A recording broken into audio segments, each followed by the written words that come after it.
Welcome to Synapse, the podcast that's creating connections through cyberspace, with candid conversations about cyber and tech-related issues, with your host, Knibbs.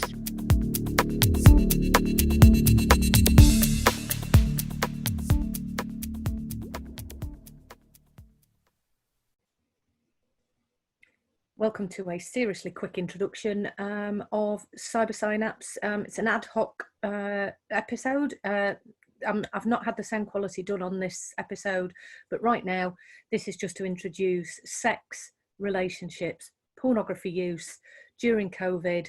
We're 3.5 weeks in now, and this is just what might be happening in households, and this is possibly one of the issues that we might be facing as we go forward. As always, take care, everybody. I wish you well. Enjoy the episode. Morning, Lisa. So we're talking this morning as an ad hoc video to go on my YouTube channel around COVID and one of the conversations that we've had on the podcast previously. So if I just give people a little bit of background about who you are a psychosexual therapist that has been on the podcast before, and just to let people know why this topic is going to be really important. That podcast is one of the most downloaded ones out of the entire 3 seasons on the audio section, so not really on YouTube, which brings us to the conversation that we'll get into today. Yeah. And as I've said a number of times, because there's no history realistically to anything that you listen to on iTunes and podcasts and places like that, one of the things that I think happens is basically people put the little earphones in and away they go. They can listen to any conversation, whereas if you're watching YouTube, there's this real history of it. So that's coming from my knowledge about how people behave in cyberspace. So I think what will be really interesting is, after we've done this conversation, is monitoring those scores as well. Anyway, scores, you know what I mean? I know what you mean. Yeah. So okay, where do we start today? Pornography. What's happening in the current crisis in terms of right now with COVID, and I have to be very careful because YouTube are also limiting videos that are related to COVID as well. So I'll have to think about how I title this as well after we've finished talking. So you obviously work as a psychosexual therapist, and I do a lot of the research around young people's use, and we've got a few things to get into the conversation today. So where do you want to start? Well, I was wanting to have this conversation because I think it's an important conversation to have around sex. Obviously, this isn't my area of expertise as a psychosexual therapist. It's the psychology of sex, and there will be some changes in the way that people are having sex, receiving sex, how they're feeling about sex, what's happening to them sexually, because as you said, right now we're under threat, and physiologically we're going to respond to that threat in a particular way, and one of the manifestations of that is sex. And one of the things that I was also thinking about is how our sexual behaviour while this is going on has got the huge capacity to change, because the whole world has shifted more online. Mm-hmm. So that was the conversation about porn as well, and I think there's a really important conversation to have around porn and just what it is that people are accessing, how they're accessing it, the potential risks that they're putting themselves into because of going online and maybe more often, maybe more regularly, maybe because of the isolation and because we're all in lockdown as well. The need to numb, to distract, and then where does that take us to? So the world looks very, very different to what it did 2 or 3 weeks ago, and how are we managing that? And that was really the conversation that I was quite an ad hoc conversation really between you and I, because we both look at the same thing but from different perspectives, and I think it's just a useful conversation to have really about what's going on for us right now. Mm-hmm. So I actually labelled this right at the beginning just then with the title about pornography, and actually we're talking about sex as well, and I'm thinking about that's how people regulate themselves. Yeah. So quite often, and I don't want to go too much into like transactional analysis or human behaviour here, but there is a pattern of when people are feeling out of sorts, dysregulated, that actually one of the things they will do is have sex to have that energy discharge. But also there's something about, in a heightened state of distress, it also has the opposite impact where sex doesn't happen. So I think what I want to kind of make very clear is actually this is about sexual activity, sexual practices, pornography use, and again it's relating to fight, flight, and where we are, isn't it?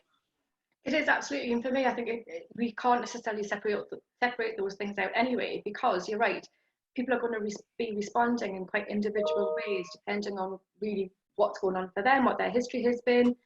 And one of the things that's quite interesting for me is the number of contacts I've had since this happened with men saying that they're having problems with erections that they've never had before. Yeah. And obviously that's all part of their fight, flight, well, and literally flop responses. And also a decreased interest in sex as well, which people haven't necessarily been expecting. And I think for me, what I see is, obviously, because we're under threat right now, we're in a very, very vulnerable position, and having sex in a state of vulnerability often doesn't feel like a particularly good idea. So because we still need connection, because we're all in isolation, so the need for connection is going to be greater, what people tend to be doing right now is going online for that. So they're getting the connection, but they're not necessarily getting it with the vulnerability. But actually, potentially, they are making themselves vulnerable, which is where your stuff comes in about, cybersecurity and what happens online and all the risks that they're taking there that maybe they hadn't considered before.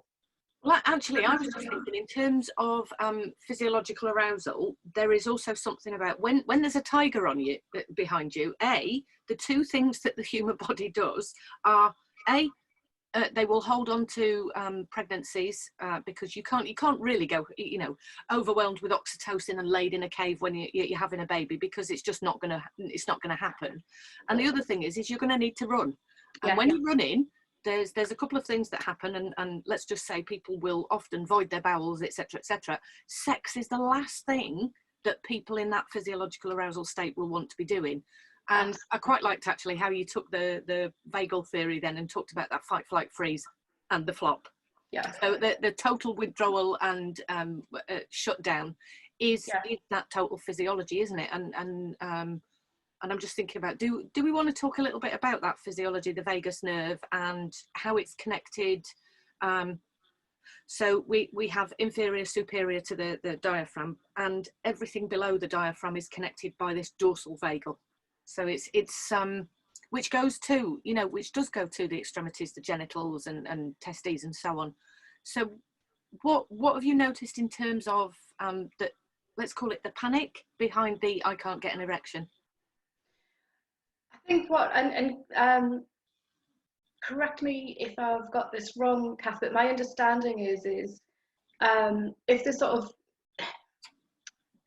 how I've understood it for me personally, because I do find it slightly complicated, is if we've got three states. So right now we are in the social engagement state, you and I, we're sitting chatting, we're quite comfortable, we're quite safe, eye contact, all of that kind of stuff.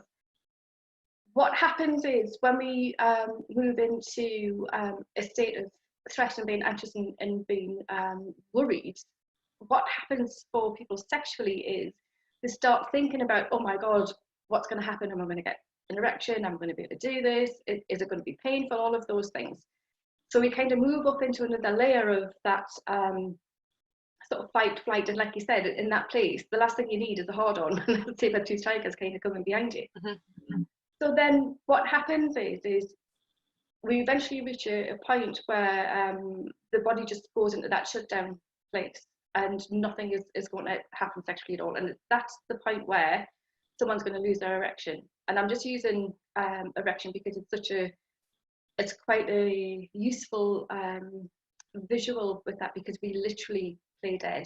We literally just shut down and nothing is going to happen. But the same thing kind of happens with our interest in sex as well, is that's really being affected. For some people, not for everybody, but for some people, it will completely lose that interest. And it's all part of the same process. But ultimately, your body is trying to protect you right now because it doesn't want you to be vulnerable. It wants you to be prepared, or it wants you to play dead. It wants to keep you safe. And I think that's the thing, is once we start to realize that actually our body's trying to help us rather than act against us, that can actually make a really big difference to what is going on right now, because the likelihood is that if you haven't had any problems before, it will be temporary, or if it's not, it won't take much of a tweak to kind of get you back to where you were. But really, the psychoeducation, which was the thing I was hoping was going to come out of this morning, which obviously it is, I think it's really useful just to understand what on earth is going on, and it's really normal. We're supposed to be responding like this. Yeah, so for those who are interested, I have on YouTube the motorway of wellness. So in terms of the coloured lanes that I have on that, sex and you know, where we would move into sex is usually that first level of sympathetic nervous arousal, because there has to be blood flowing for the erection to happen. But it's the, and I don't want to use the term overshoot, but if you overshoot, I know it's so ironic, what I need to pick another word now, but if you are to move physiologically past the play state, you will end up in that fight flight, which is about protection and running away. And I'm thinking about, actually, if you think about those lanes in the way that they're separated, rather than, let's go, lovemaking, which might be about social engagement and sympathetic arousal in the early stage, that's more tender, it can be a lot longer. And I'm suspecting that what might be happening is, as physiological arousal is increased, what I suspect will be happening is the sex will be a bit like having a quickie. It will be slightly more aggressive. It will be a lot, it's going to change in its tenderness. It's going to change in its capacity to be with that other person in that slightly lower arousal state. And obviously then when you get far too far in terms of up into that red zone, which is like the fight flight, that's where you can either have tonic immobility and get stuck there, or you suddenly come crashing down and you end up in the other zones, which is how I think people are experiencing this at the moment. So there's going to be a lot about confusion about this isn't how we normally have sex.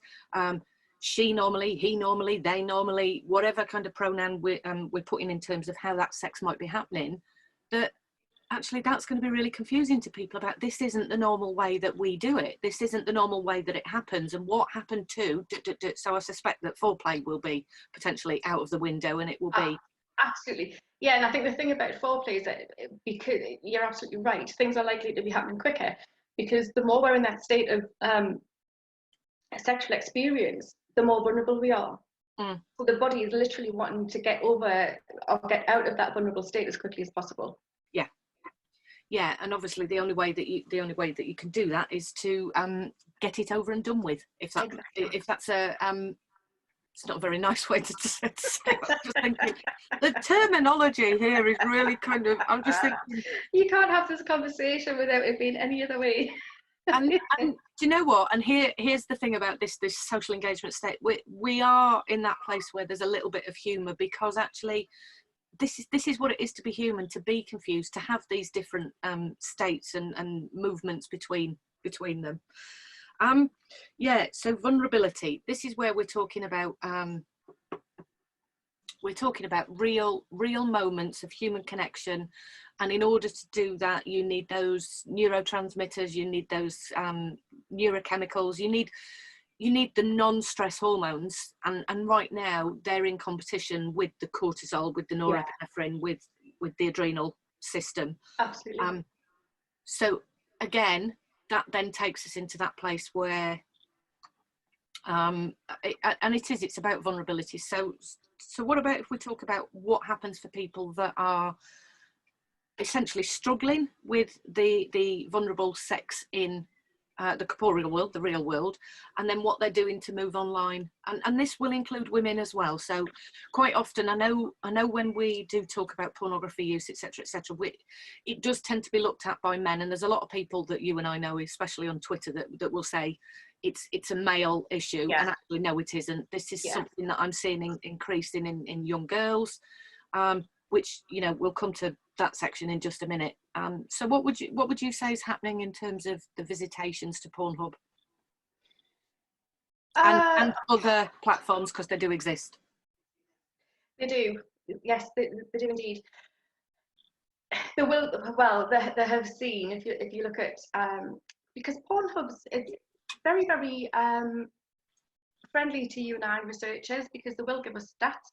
And there has been a huge increase, which is really what I would be expecting for various reasons. So it's exactly what you just said there, Kath, you know, because of vulnerability, but still that desire of connection. One of the things that porn does give is that illusion of connection, even if just for a very, very short space of time. Yeah. Because we're not necessarily in a safe place, and that's when that real intimacy can happen, is when we are feeling safe. We're going to move into a place where we're not vulnerable, where we can do something. I mean, it's even just a really practical thing, isn't it, about the fact that we can't really go anywhere, we can't do anything. So even just from a perspective of boredom, is we need to be occupied. We want to numb and dissociate a wee bit, because we are feeling that we're all in that place of not necessarily being able to concentrate. I don't know if this has happened to you, but it certainly happened to me, not necessarily being able to concentrate on the things that I really do need to be concentrating on right now.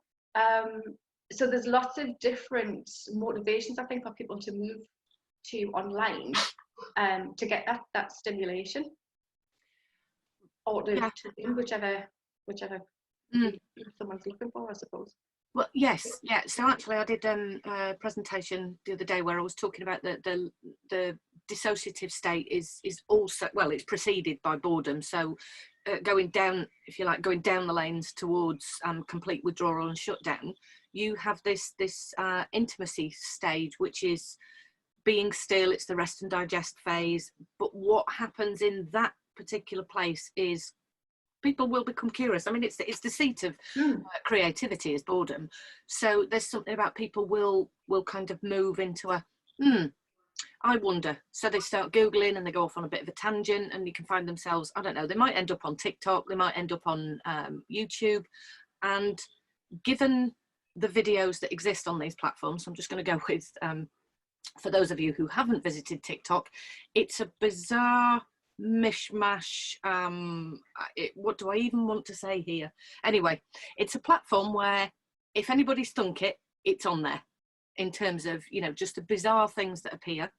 A smorgasbord of weirdness might be a good idea. That might be a good way to describe it. But there's this there are a lot of young women and young males, half dressed, quarter dressed, maybe not even dressed. I'm aware that it's a platform where child sexual abuse images do appear, as do all platforms. But if you are bored and you find yourselves on one of these platforms and you begin to see something that's psychologically, sexually and physically arousing, it won't be long before the brain goes, well, actually, I could watch something very similar by typing in da da da da da, and away you go in terms of the tangent. Yes. So people may find themselves, if you like, floating around the ether, typing in things, curiosity getting the better of them, boredom getting in the way. And then it's that, you know, finding yourselves on a platform where some of this material exists. And one of the things both you and I know is when you land on one of these websites, it's not very long before you can find yourself on material that is really unsuitable. And bearing in mind this, that, you know, at the end of the day, pornography is a business. It's there to keep you there. And the way that people do that is by creating these moments of increased curiosity. And when you reach satiation and what somebody called, Jamie Wheel actually calls success, also known as an orgasm, that what you will do is then you will look for something similar the next time and the next time and the next time. And there are lots of theories about whether this is a dopamine related issue, whether it's a psychological issue, whether it's about actually I'm bored, so what I need is something that's much more stimulating. And this is where I think young people will find themselves on these websites. Well, we already know that young people will find themselves on these websites. And right now there's also not the vigilant parenting, because parents are trying to school their children. They're also using the internet as a distraction while they need to get on with their business. And that then means that there's much more of a proclivity for young people to be on these websites. So yeah, it's all about boredom, curiosity, numbing out, staying in that dissociated state, because actually it's easier to watch pornography than it is to deal with what's going on in the real world right now. Yeah. And it's interesting, isn't it, what you were saying there about, obviously the porn industry is a business, it's a huge business, and Pornhub putting stuff out there for free is interesting and concerning, and lots of consequences from that. And it's going to be interesting, actually, because I think we're in the thick of it, and really right now we're just at the beginning of it, what the fallout of this is going to be. Yeah, and I think you and I pretty much have the same approach, as far as I'm aware, on the word addiction. However, right now, I think there is something about this is a potential new issue. This is the new void that people are trying to fill. So if we look at Gabor Mate's version of addiction, and it's the need to fulfill something that's missing, and then you can't, it's almost like give it up. That actually, I wonder what will happen in terms of the number of customers that these websites will gain, particularly over the next three months or so. Yeah, I think so. And I think right now we're all trying to manage the best way that we can. And if people are using porn to do that, then that sets a precedent going forward that, oh, something painful's happening, something difficult's happening, this is where I'm going to go to.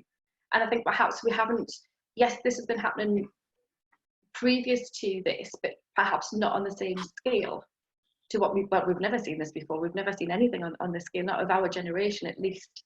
And even people who have been in very, very difficult situations, I don't think we've necessarily had the online world the way that we do now, and be able to access things that we've not been able to access before, and just the ability to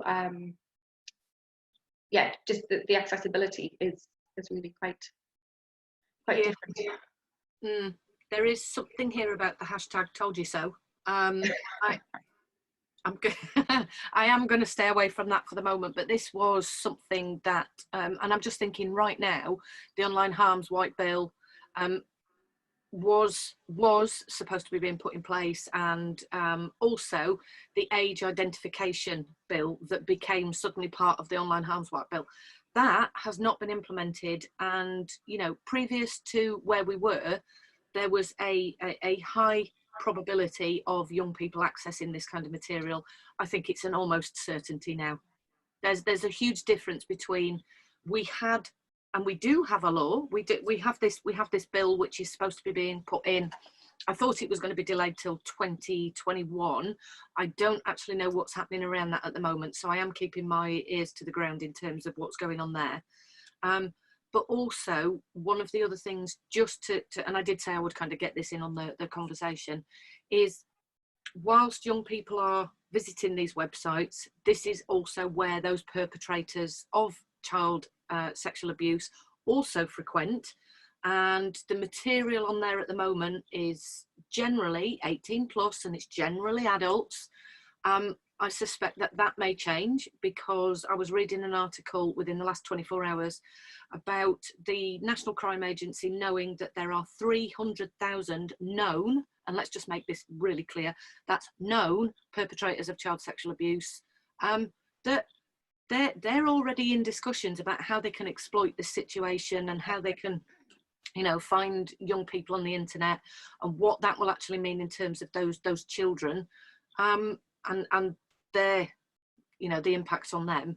But also, this is about those children that are playing on computer games. And having worked with a lot of children who find themselves on these websites, the general path to this particular issue is they might be playing on, let's go with a really popular game at the minute, Fortnite, and somebody sends a message or says something on that game which creates that spark of curiosity in a young person, and they then move online to go and Google what that word actually meant, or what that phrase was, or what it was that their friend understood.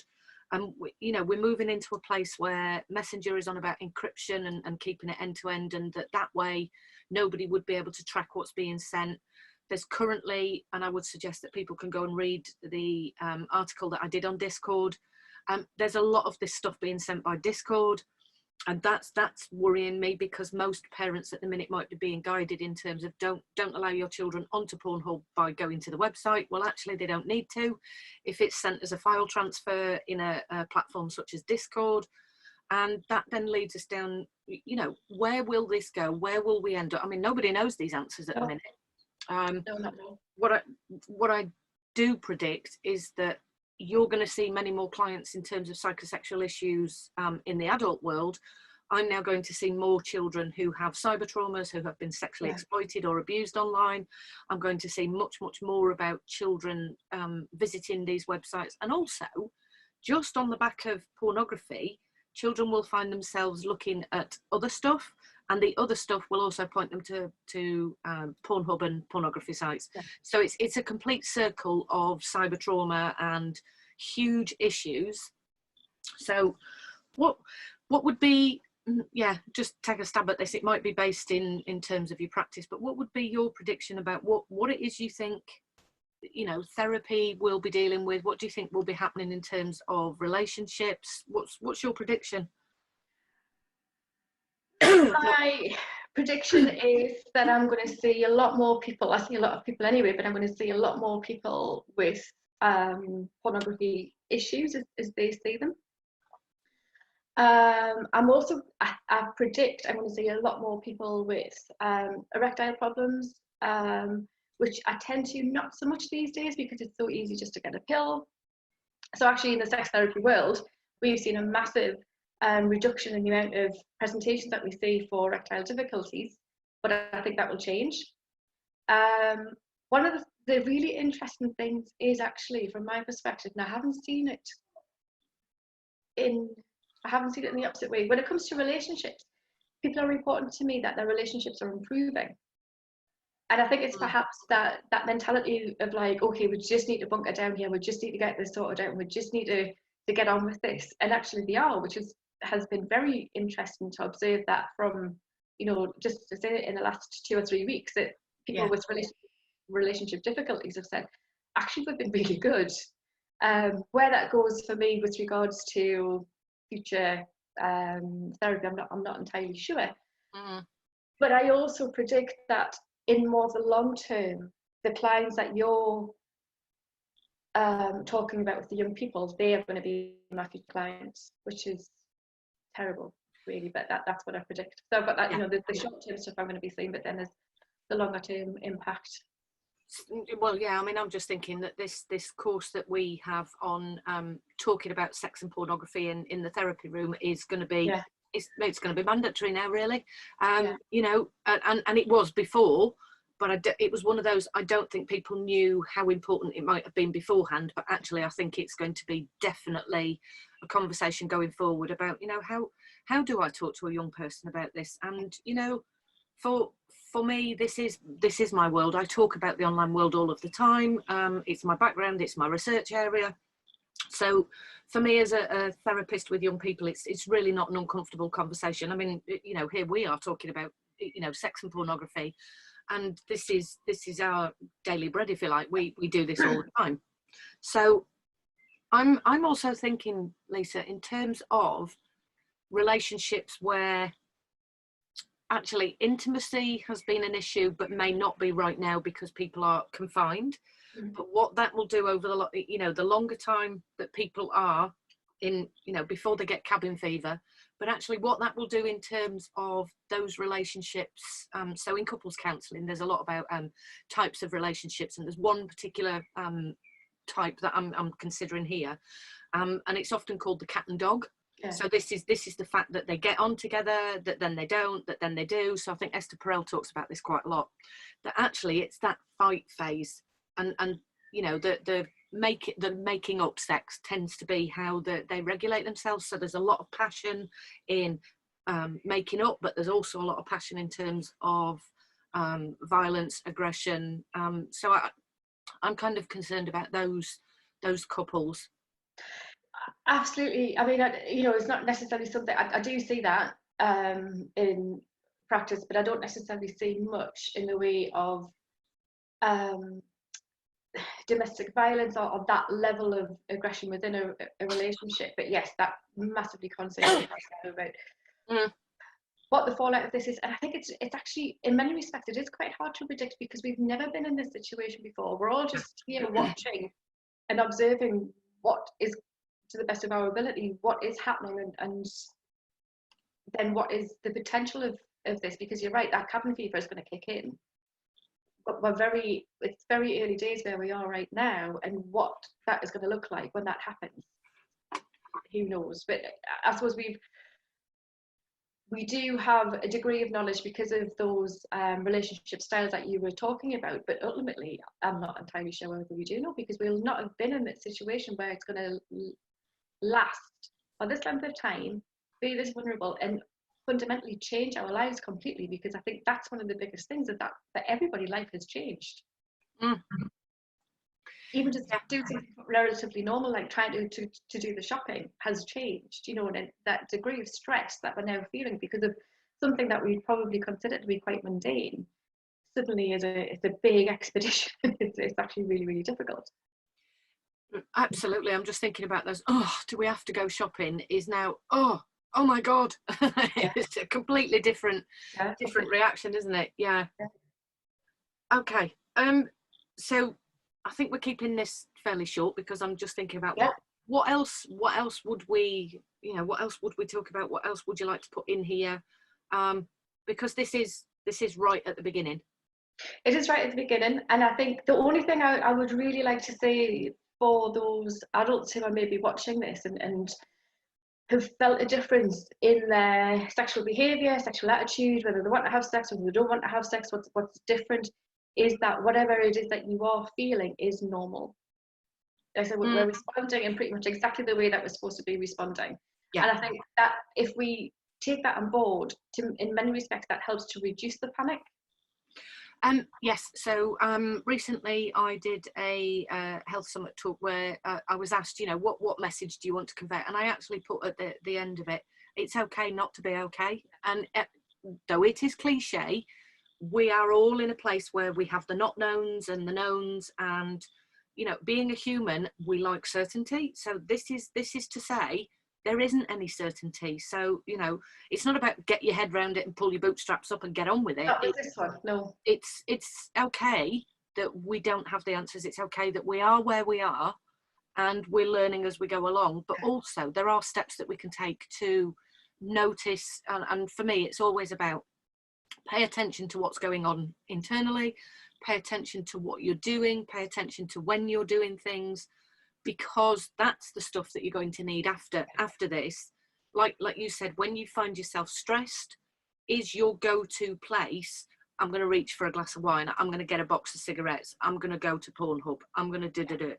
Because actually it's those stress responses that really have an impact going forward. And I don't want to get too much into it now, but epigenetically we're having a big issue at the moment in terms of what's happening to our biology and how people are managing that, and then what impact that will have going forward as well. Yeah, absolutely. Yeah, I couldn't agree more, really. And I think there's also something about it, it's difficult, isn't it, when we're in this situation, but actually recognizing maybe where we can get our safety from.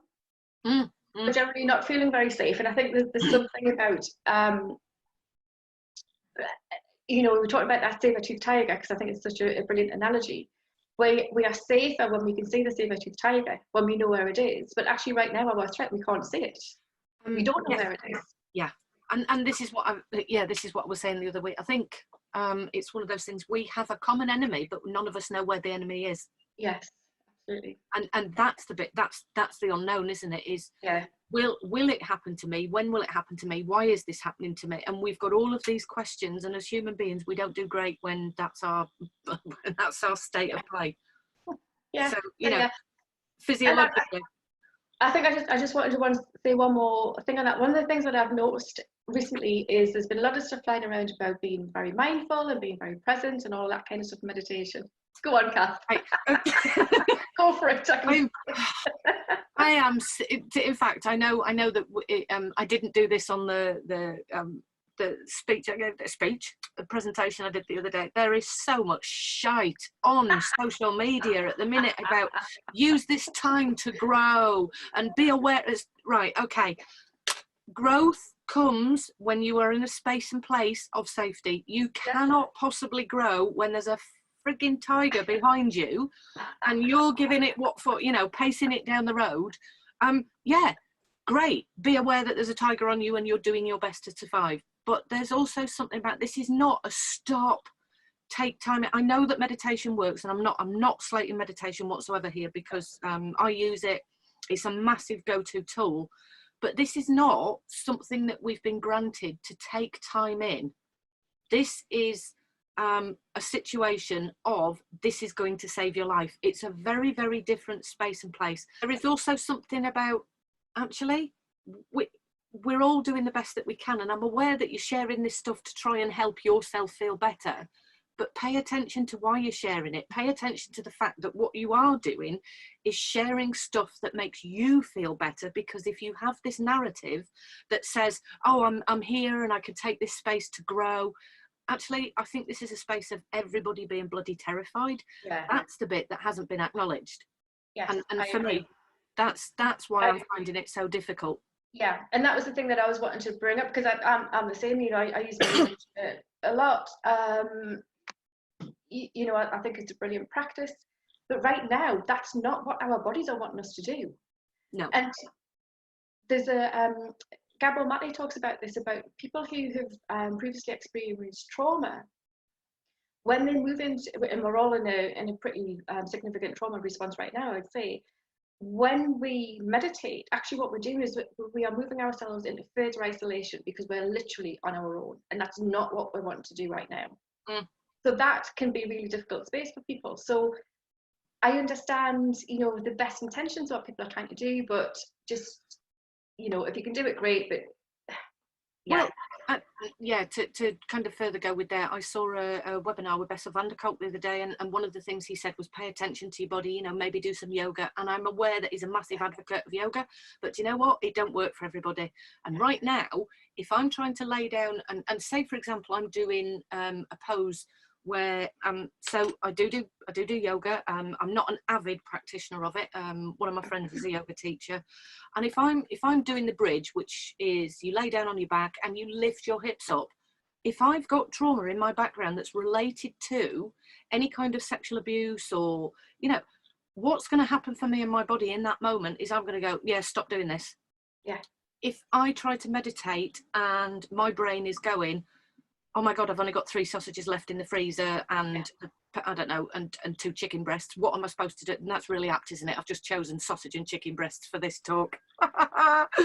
Anyway, so if I'm thinking, but there's no, you know, there's no fresh fruit and veg, I haven't got any milk, I'm not going to be sitting focusing on my breath. I'm going to be panicking. Or, as you've just said, if I'm able to meditate and I can go and meditate, I don't know, for 5 hours and not think about anything, maybe I'm not really meditating, maybe I've disconnected and I've gone dissociative. Yeah, I agree. I absolutely agree. And I think it's just important to acknowledge that really we're just all doing the best we can in a really, really shit situation, and that's about as much as we can hope for right now. Yeah, absolutely. What a wonderful way to finish the conversation. Yeah, it's all shit. Right. Well, thank you, Lisa. Again, I will put your details for, you know, because there might be people who want to reach out and have conversations with you as a psychosexual therapist. I think I'm probably beginning to get my opinions across on social media quite well now.